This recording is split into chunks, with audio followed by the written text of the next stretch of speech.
Bienvenidos a la presentación El invernadero en la huerta, correspondiente al curso Agricultura Urbana y Periurbana, ofrecido por Agroconsultora Plus en su plataforma virtual. Un invernadero es una estructura de madera, metal o plástico que cuenta con una cobertura transparente, es decir, permeable a la radiación solar, y que es usado con fines agrícolas. Para comprender cómo funciona un invernadero o invernáculo, recordemos algunas cuestiones teóricas relacionadas con la radiación y las longitudes, de onda corta y de onda larga. La energía del Sol llega a la Tierra como onda corta. Esa energía atraviesa la cobertura del invernadero, calienta el aire, el suelo y la estructura del mismo, y este calor se emite en la forma de radiación de onda larga. Es decir, que de la radiación solar que impacta en la cobertura del invernadero, una parte se refleja y la otra parte ingresa. Y de la onda larga que se genera a partir del calor, una parte se pierde y una parte se retiene en el interior del invernadero o invernáculo.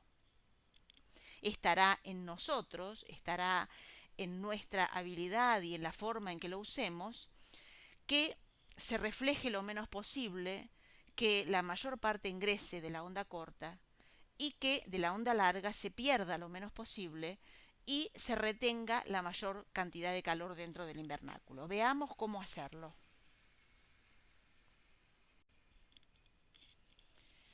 Primero entendamos un poco más para qué se usa un invernáculo. Lo podemos usar para crear, siempre lo vamos a usar para crear un clima favorable, ya sea para anticipar la cosecha o también para la producción de plantines de especies hortícolas, aromáticas y florales. Un buen invernáculo deberá contar con las siguientes características: retener calor en su interior, contar con las dimensiones adecuadas a los objetivos específicos, ya sea obtener cosecha o producir plantines. Si vamos a producir plantines, deberá contar con mesadas o tarimas para trabajar con comodidad. Estar provisto de un sistema de riego adecuado al objetivo específico. Contar con puertas y ventanas para fácil acceso y ventilación. Las ventanas y puertas deben abrir y cerrar bien, con trabas seguras para que no se abran accidentalmente por causa del viento. También es importante que cuente con buenos cimientos y que en zonas ventosas estén los postes enterrados bien apisonados para evitar que se vuelen, para evitar accidentes.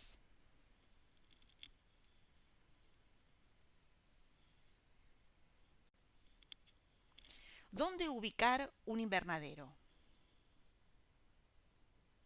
Cerca de la energía eléctrica, de una red vial, cerca de la vivienda del operario, para que éste pueda atenderlo adecuadamente en los tiempos que sean requeridos por el objetivo específico que nos hayamos propuesto. En un lugar en el cual la pendiente del terreno se encuentre bien nivelada, en un lugar donde exista abastecimiento de agua de calidad para riego, con un tipo de suelo que cuente con una textura y un pH favorables para la especie a cultivar, con calidad uniforme en toda la superficie, buen drenaje, sin exceso de sales y con una vida microbiana intensa, es decir, con buen porcentaje de materia orgánica. Y en un lugar donde la dirección y la velocidad de los vientos se encuentren amenguadas, se encuentren protegidas por eventualmente cortinas rompevientos que nos permitan evitar daños mecánicos y pérdidas de calor.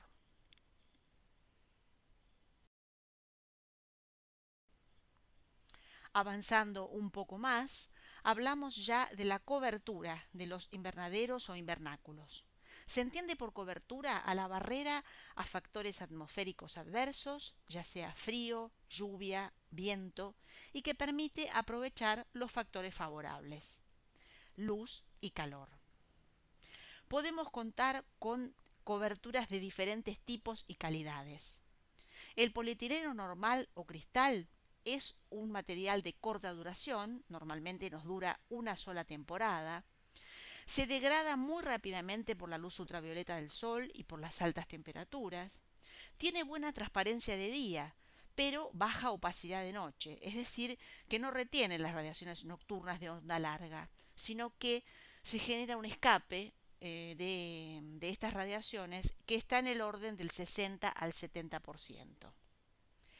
Luego tenemos un polietileno de larga duración, que es bastante mejor y también bastante más caro, que inhibe el efecto de radiación ultravioleta, es decir, que dura un poco más, dura unas 2 o 3 temporadas.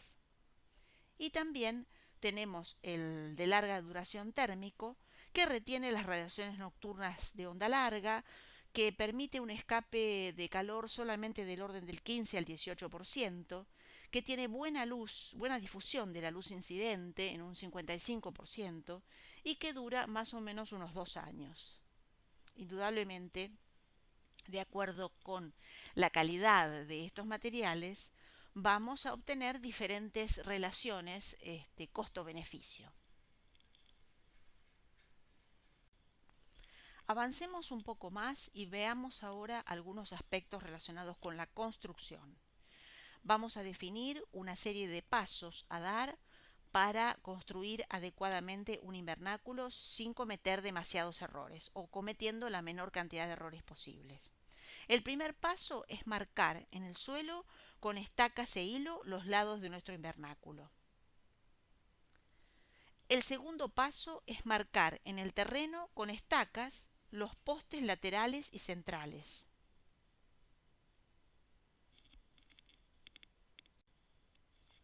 El paso 3 ya es la colocación de los postes en los lugares marcados con las estacas. Antes de colocar los postes es conveniente pintarlos con pintura asfáltica en los extremos inferiores para protegerlos del efecto putrefacción que genera la humedad con el transcurso de los años. Deben ser enterrados a entre 50 y 70 centímetros y apisonarlos bien para que resistan los fuertes vientos o las tormentas. Verificar que quede en forma vertical utilizando una plomada de albañil o también midiendo el nivel como muestra la figura utilizando una manguera con agua. Colocar después los demás postes usando un nivel de manguera. La altura de los postes en la parte exterior tiene que estar en el orden del 1,80 m a 2 metros y en la parte enterrada entre 50 y 70 centímetros.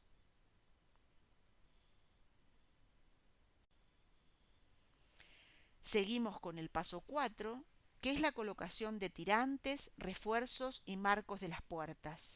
Una vez que tenemos montados los postes, armada la estructura, vamos a colocar los tirantes, los refuerzos y los marcos de las puertas.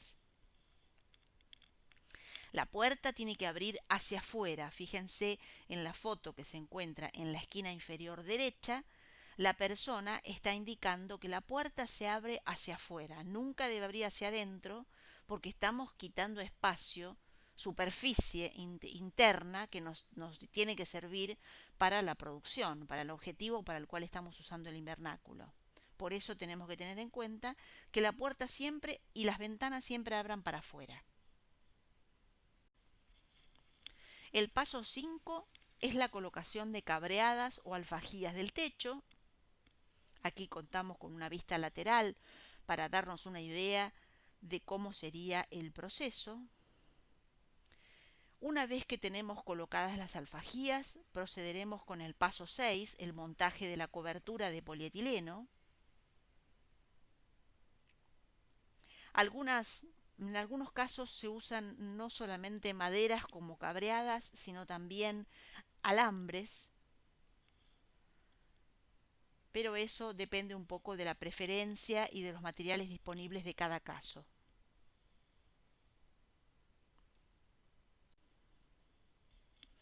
Algunas precauciones al colocar el polietileno. Este es un punto bastante crítico porque cuando no se conoce o cuando se construye por primera vez, lo más probable es que se cometan errores al colocar el polietileno y se desperdicie material o se rompa en el proceso de colocación. Es importante comenzar por el techo, desplegando el polietileno con mucho cuidado desde el centro de las cabreadas y hacia los extremos. Luego completar los laterales y las puertas. Hay que enrollarlo en las alfajías hacia adentro como muestra la figura central de la derecha, hasta la máxima tensión posible antes de clavarlo. La máxima tensión posible del polietileno se logra si estamos trabajando un día a pleno sol con clima templado, aproximadamente en una temperatura no demasiado cálida ni demasiado fresca, lo ideal son 25 grados, y sin viento. Si hay una brisa molesta para colocar la cobertura de un invernáculo. El día ideal, que lamentablemente no se da muchas veces, es el día soleado, cerca del mediodía, con 25 grados de temperatura y sin viento. Es difícil porque siempre hay un poco de viento o a lo mejor es un día demasiado caluroso y el polietileno cede demasiado. Pero es preferible que sea un día más bien caluroso y no un día fresco porque el polietileno se tensa, no se estira bien y luego con el efecto del calor o de una lluvia se embolsa y se empieza a volar y se rompe. Es muy importante enrollarlo, enrollarlo y enrollarlo. Cuando parezca que no damos más, que está bien tenso, hay que darle una vuelta más, aún una vuelta más para tensarlo antes de clavarlo. Ustedes cuentan con dos fotografías en la parte inferior derecha, una de ellas con un tilde verde que nos indica una cobertura bien colocada y la otra sobre la izquierda con una marca roja, una cruz roja, nos indica un polietileno mal colocado.